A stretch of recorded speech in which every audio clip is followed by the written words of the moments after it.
Amerika Birleşik Devletleri ve bazı batılı demokrasiler zorla çalıştırma içeren Uygur ürünlerini yasakladı. Sonuç olarak Çin'in batılı ülkelere satılamayan ürünlerini satmak için pazar aradığı biliniyor.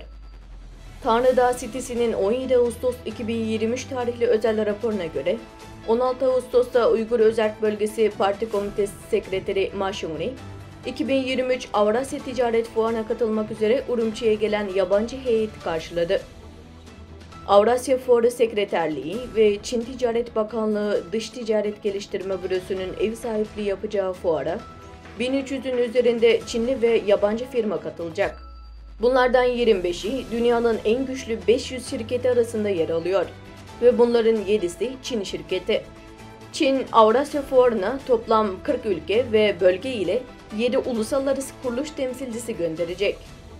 Bu fuara katılan başlıca ülkeler Rusya, Kazakistan, Kırgızistan, Tacikistan, Pakistan, Moğolistan ve Afganistan'dır. Bu fuar en fazla sayıda ticari kategori, katılımcı ülke, şirket ve ürünle Uygur elinin en büyük ticaret fuarıdır. Organizatörün açıklamasına göre fuarın teması İpek Yolu ruhunun teşvik edilmesi ve Asya-Avrupa işbirliğinin derinleştirilmesi olarak belirlendi. Ancak Çin'in burada başka hedefleri olduğu biliniyor.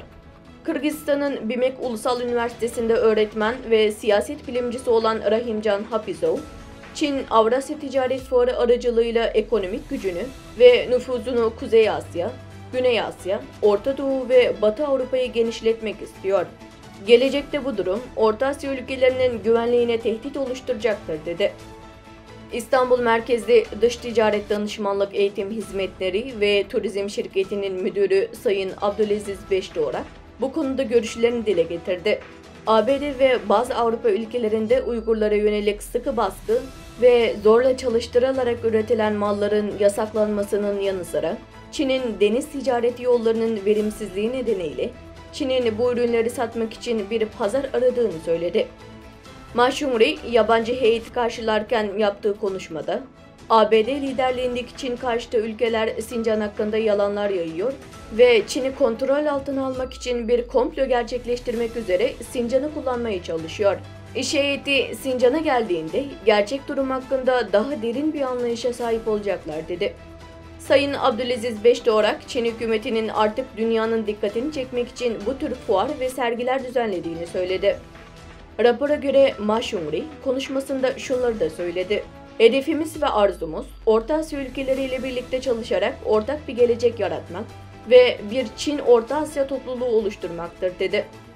Sayın Rahimcan Hapizov, Çin ile Orta Asya ülkelerinin gelecek beklentilerinin hiçbir zaman aynı olmadığını, bunun yalnızca Çin'in sloganı ve propagandası olduğunu söyledi.